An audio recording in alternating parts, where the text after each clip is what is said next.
চেও খচালিৰ কামি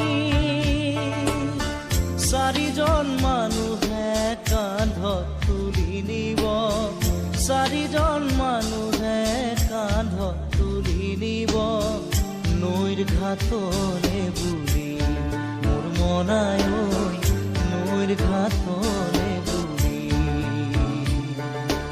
দেহৰ ভৰসা নাই বুজিছানে নাই দেহৰ ভৰসা নাই বুজিছানে নাই আজি হাঁহি আছো ক'বতো নোৱাৰো আজি হাঁহি আছো ক'বতো নোৱাৰো কালি বাকী আছে কপালত